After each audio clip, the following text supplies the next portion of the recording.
Welcome back to Kamikaze Overdrive MMA predictions for UFC 131, and quickly taking a look around, it's no doubt who I'm representing in the Stanley Cup Finals, seeing as that UFC 131 is taking place in Vancouver, and the Vancouver Canucks are currently locked in with my favorite team, the Boston Bruins. I felt the need to represent, and even though I am a Canadian, I'm sure I will catch some flack as I cheer for an American team in the Stanley Cup Finals. And I look at it this way: if the Bruins are victorious, fantastic. Should they not win the Stanley Cup, I guess the next best scenario is that it is coming back to Canada, so I'll be grateful for that. Now, we are in the midst of a loaded MMA schedule, and UFC 131 is the next on the horizon, with multiple shows coming up in the next few weeks. Now, please, before we go on, check out my post-UFC 130 podcast for my breakdown of the aftermath of the event, and I plan on doing a combined post-show for both the Ultimate Fighter 13 finale, which hasn't taken place at this point, and UFC 131. I got both semifinal predictions right for the finale, so I'm off to a good start there. Now, UFC 131 will take place on June 11th, live from Vancouver's Rogers Arena. The original main event of Junior Dos Santos taking on Brock Lesnar is no longer on the card, and Lesnar has been replaced by Shane Carwin. Now, for this event, I will be providing in-depth predictions for the 5 main card fights, but make sure you check out my predictions for the preliminaries that will be posted on the scroll bar at the bottom. And now there's no better time than the present, so let's get to my predictions. To kick off the pay-per-view, lightweights Donald Cowboy Cerrone 14-3 will meet injury replacement Vanye Hosha 6-1. Cerrone is in search of his 3rd win in a row, while the UFC newcomer will look to put together a pair of victories. I had the Cowboy as the favorite at $1.20 and Hosha at $3.10. Originally, this fight was to be between Cerrone and Mac Danzig, but Danzig suffered an injury, so Hosha will step in. Now, I haven't found a lot of footage on the Brazilian, but the guy is a BJJ black belt and has 4 submission wins, all inside the first half of the opening round. What I have seen of Hosha is that his primary goal is to get the fight to the mat. He will quickly shoot for a takedown, looking to get hold of a single, but should this fail, he will just continue to drive forward.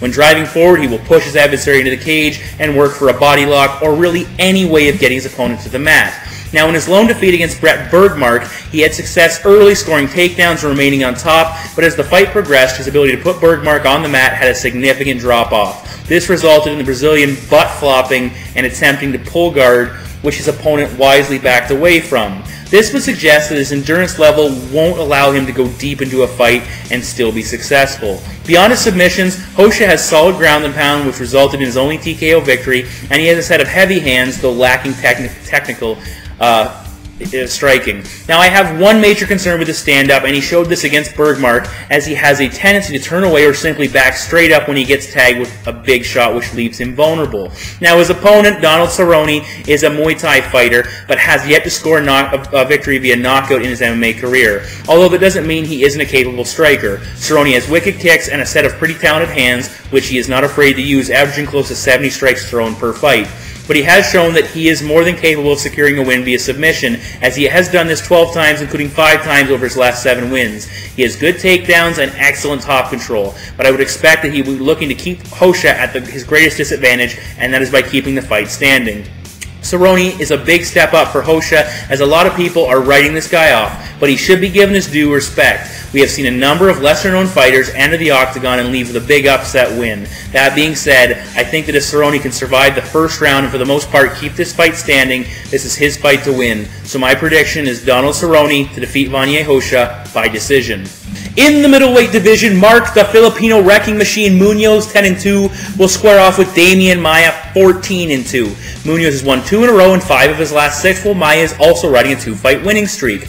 On the books, I have this fight fairly close. Maia might be a slight favorite at $1.50 and Munoz the dog at $1.95. Now, this has probably been one of my most difficult predictions to date. I've gone 2-1 picking Munoz fights and 2-0 with Maia, but picking between them is proving incredibly difficult.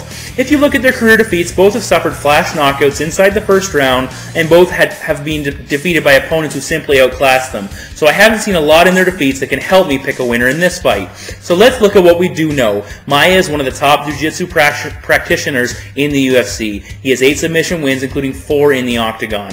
But he has been unable to secure a submission win over his last 5 fights, and going back to 2009 for the last one. Another interesting fact is that 6 of Maia's 8 subs have come inside the first round, and 4 have happened before the 2.5-minute mark. Based on these stats, I would think that if you're going to avoid being tapped by Maia, you need to avoid him early. But Maia did show that against Mario Miranda and Kendall Grove that he is capable of controlling and beating his opponent up on the mat for a decision win.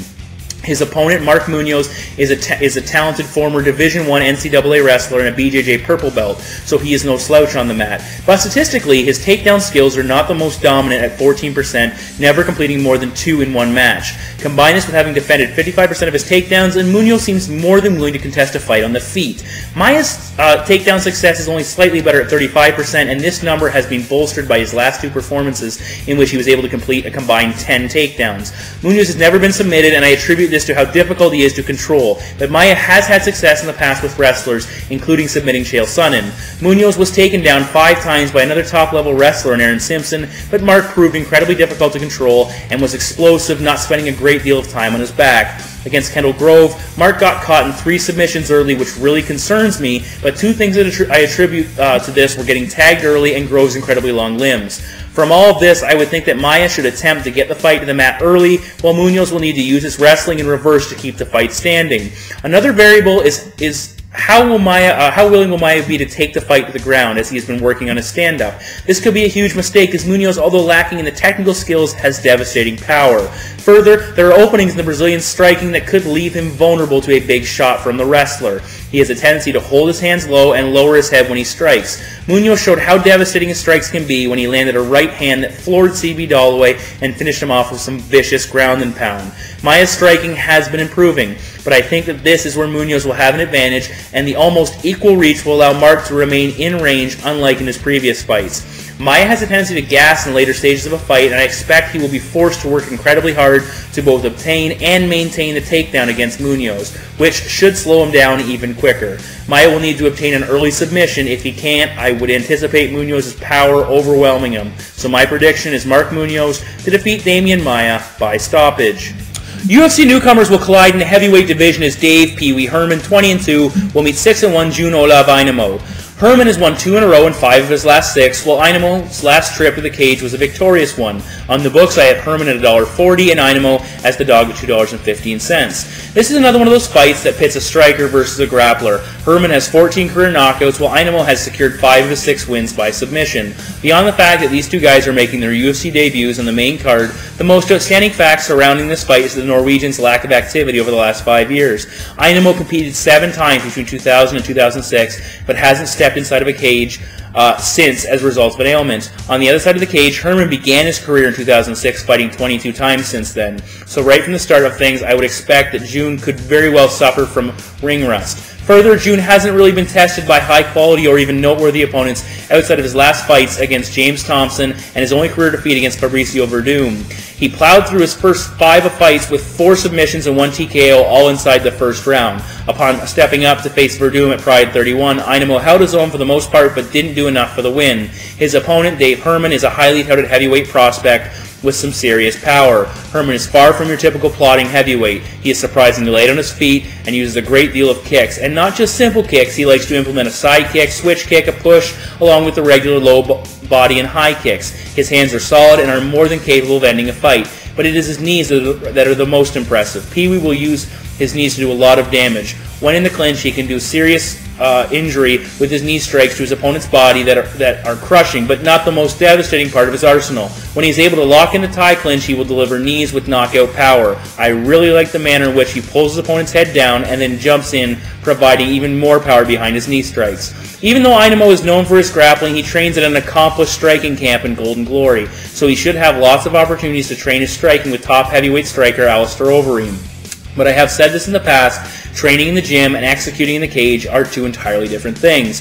Herman will be the most talented striker Ainamo has faced. Combine this with his lengthy layoff, his lack of experience, and the fact that he is getting on in age at 35 years old, and it could be far too many things for June to overcome. Especially the last one. Older fighters have stated time and time again that the best way to stay competitive in the later stages of your career is to stay active, which June has not. I would expect that he will exchange with Herman briefly and then look to take the fight to the mat. If he is unable to put Herman on his back, Ainamo will be in trouble. So my prediction is Dave Herman to defeat John Olav Ainamo by stoppage. In the co-main event of the evening, 15-5 Kenny "Kenflo" Florian will make his featherweight debut against 16-1 Diego "The Gun" Nunes. Florian is returning after dropping his last bout against Gray Maynard, while Nunes has won 3 in a row. I had the former lightweight title contender as the betting favorite at $1.25 and Nunes the dog at $3.15. For Kenny Florian, the drop to 145 came as a result of his inability to capture the lightweight title. His lack of success in big fights has given many people the impression that Kenny can't handle the pressure and that he's a choker. Well, this is a big fight, as Dana White has stated that a victory will probably land Florian a title shot. Conversely, if he loses, he will drop down the ranks and be forced to battle his way back into contention. His opponent, Diego Nunes, is a relative unknown to UFC fans as he made his debut on the UFC 125 undercard, but Diego is a veteran of 5 WEC matches, and if you've seen him in action, it's not surprising that he's being given this huge opportunity. He is a BJJ purple belt, holding 6 career submissions, along with 5 knockouts and 5 decisions, so to say the least, Nunes can win a fight just about anywhere. In his last outing, he showed just how tough he is after getting decimated in the first round by former divisional champ Mike Brown. Nunes, with one eye badly swollen shut, was able to battle back and earn the decision victory. In the grappling department, Diego has solid takedowns, either shooting in from the outside or clinching and then dropping for a single leg. When he hits the mat, his main target is his opponent's neck, as he constantly looks for openings to lock in a guillotine choke, and has finished 4 of his 5 submission wins with this method. On the feet, his main prerogative is to throw kicks. His low kicks are vicious, and he will attack up and down the body, but probably his favorite method is the spinning back kick. Unlike a lot of fighters, Nunes doesn't simply throw this kick for show. Similar to Dennis Seaver, Nunes is able to get a lot of power behind it. He throws it quite often and lands it with regularity. Against Mike Brown, he delivered an almost textbook perfect version of the kick and also landed a nice axe kick. Kenny Florian will have a 7-inch reach advantage, but if Nunes uses his kicks, this will help to close the distance significantly. His hands are solid. He doesn't work a lot of combinations, but when his opponent is forced to focus on so much on the kicks, openings do appear for Diego's punches. Now for Kenny Florian, he too will use his leg kicks, and for the most part he will keep it simple, attacking up and down the body. Florian's Muay Thai is incredibly effective. He was able to drop the unbelievably tough Clay Guida and picked apart Takanori Gomi with a lightning-fast jab. On the mat, Ken Flo is a second-degree Jiu-Jitsu black belt holding 12 wins by tap-out, including wins over names such as Gomi, Guida, and Joe Stevenson. Equal to his submission skills are the danger represented by his razor-sharp elbows. Kenny can quickly create a bloody mess from either the top or bottom, which could potentially bring about a stoppage, or at the very least prevent his opponent from getting comfortable. Now looking at Florian's 5 career defeats, I have found an interesting correlation. 4 of his opponents, Pan, Shirk, Sanchez, and Drew Fickett, have fought both at 155 and welterweight. The other opponent, Gray Maynard, is one of the biggest and most powerful lightweights in the UFC. I think that this is an indication that Kenny may have issues with fighters that have physical advantages that prevent him from imposing his will. Barring any complications from the weight cut, Kenny should have the physical advantage in this fight. Continuing with this line of thought, Nunes' lone defeat came against L.C. Davis, who was able to impose his will to the tune of 9 takedowns. And as I already mentioned, Mike Brown won the first round of their fight by controlling Diego. So if this trend continues, I would think that Florian should have a good chance on this night. I would expect Kenny to use his striking early before looking for the takedown, attempting to control Diego on the ground. Nunes is a tough kid, but Kenny Florian finishes fights, so my prediction is Kenny Florian to defeat Diego Nunes by submission. In the main event of the evening, heavyweight Shane Carwin, 12-1, will battle Junior Cigano dos Santos, 12-1 as well. Junior's in search of his 8th consecutive victory, while Carwin will try to rebound from his first career defeat. On the books, JDS will be the betting favorite at $1.45, and Carwin the underdog at $2.60. This fight, barring a significant injury, will produce the next top contender for the heavyweight title. Each of these guys has serious knockout power. Dos Santos has 8 knockouts on record, including 4 in the UFC, while Carwin owns 7 to date, with 4 of his own inside the octagon. Both of these guys have one-punch power and piston-like ground and pound if their opponent does not go out after first contact. Prior to each of their last outings, they finished off almost all of their opponents with relative ease inside the first round. In his most recent outing, Shane Carwin was able to drop Brock Lesnar in typical fashion and quickly swarmed on him looking for the finish. After spending roughly 2/3 of round 1 pummeling away on Brock, Shane gassed and was submitted early in the second. What we can take from this is that Carwin should have slowed the pace of his attack to avoid blowing out his arms. Based on what we have seen in the media, improving Shane's cardio has been job number 1. If this is the case, and Shane is able to press the action at a higher rate for more than a round, he will be an even more dangerous fighter. For the Brazilian, he was forced to go a full 3 rounds in his tilt with Roy Nelson. JDS put on a striking clinic, landing a number of power strikes, but there were also a few areas of concern in this bout. First, it appeared that Cigano tired and slowed down as the fight progressed. Seeing as that he has only gone the distance once, I wasn't overly shocked by this. He was still striking and getting the better of the exchanges, but as the fight progressed, Nelson was able to land a number of big right hands, and if Nelson himself wasn't exhausted, he could have exploited a much slower Dos Santos. Secondly, Junior's hands have been so effective he hasn't felt the need to expand his repertoire, and it was quite evident against Nelson. JDS used few kicks and no takedowns, opting instead to wail away on Roy. Nelson's refusal to go away exposed JDS's ability or unwillingness to change his game plan mid-fight, which should be a concern. Now, comparing their skills head-to-head, JDS has the better technical boxing skills. Along with power, his hands are incredibly fast, and he strings them together in lethal combinations. He primarily will throw straight punches, working in a devastating uppercut, and has had a lot of success counter-punching. In comparison, Carwin's striking is powerful, but for the most part, stiff. Shane's right is his big weapon, and he sets it up nicely with a quick left jab. He forces his opponent to react to the left, which creates an opening for the right, and so far all he needs is to land one. He will have a reach advantage of roughly 3 inches, which should help him to deal with Junior Dos Santos' superior technique. Outside of Shane being submitted by Brock and momentarily stunned by Gonzaga, we really haven't seen him in a lot of trouble. The most damage that Junior suffered came against Mirko Krokop and Nelson, as they were able to land a number of punches. I would be shocked if this fight goes the distance, as both guys will be looking for the knockout. How they might achieve it could differ greatly. I would expect that Dos Santos will want to turn this fight into a pure boxing match, using footwork and quickness to work his way around Carwin, looking for openings to attack. For Shane, I would expect that he will look to close the distance and use his size to control Junior and dirty box along the cage. Both techniques have worked in the past. The question is, which will get the job done on this night? Against Roy Nelson, Junior seemed to have issues when Roy tied up with him and pushed him into the wall. Nelson wasn't able to do much else besides hold Junior against the cage, and his attempt to take the fight to the mat was ineffective. We continually hear how hard the Brazilian is to keep on the mat, but we have yet to really see it inside the cage. Carwin implemented his game plan almost perfectly against Frank Mir. Mir, like Junior was faster and probably the superior striker. After the initial exchange, Shane pinned Mir against the cage and began to unload with short but fight-ending punches. I think that if JDS is unable to avoid the clinch with Carwin, he could be in trouble. I'm shocked how quickly people have written off Shane Carwin, so my prediction is Shane Carwin to pull off the upset and defeat Junior Dos Santos by stoppage.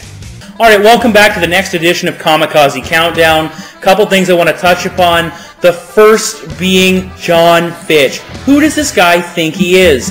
It was recently after Rick Story defeated Thiago Alves. Story said he'd like to fight Fitch. John Fitch said, I'm not interested. I'm only interested in fighting guys like George St. Pierre and BJ Penn, title or former title holders. John Fitch, wake up. You've never held a title yourself in the UFC. Maybe you need to continue working your way up the ranks and show that you are legitimately worthy of a title shot. Yes, you've picked up some victories in the past, but you can't ride that forever, and I think you're ducking Rick Story and certainly afraid of the guy. Secondly, Rampage versus John Jones appears to be on the horizon. Very much looking forward to that.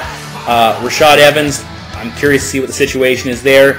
If Evans beats Davis and Jones wins, you'd have to assume Rashad Evans gets the next shot. Finally, Nick Diaz versus George St. Pierre is finalized. I'm curious to see who the next Strikeforce guy is coming over. I know Mayhem Miller's jumped over as well, signing his contract. Let me know who you think could be Alistair Overeem, Gilbert Melendez. Let me know who you think could be coming over next and who you'd like to see come over next. And finally, before I go, I'd like to give a quick shout out to one of my favorite on-air personalities with CBC, Don Cherry, doing his coach's corner during the Stanley Cup playoffs. Former Boston Bruin coach of the year. I really appreciate what Don does. He's doing a heck of a job. Keep up the good work. And I appreciate the way he talks about the Bruins and doesn't write them off and downplay their abilities like other commentators do, especially one Glenn Healy. And I know non-NHL fans really don't care, but it's my show. It's the only opportunity I have to spread my opinion. So there you have it. Thanks for listening. So those are my predictions for UFC 131. You can check out the odds and payouts on the KO betting card. And again, please check out the bottom scroll bar for my preliminary picks. Please feel free to comment on all you have seen here, my predictions, my rankings, my new hot and cold fighter graphic, Kamikaze Countdown, and check out my post-event podcast that I will try to post on the Sunday following an event. If you can't get enough of my voice, you can always check me out over at lowkick.com as I co-host along with Ryan Ventura Low Kick's pre-fight podcast, Split Decision. And before I go, I'd like to say go Bruins go, and as always, thank you for watching, and I'll catch you later.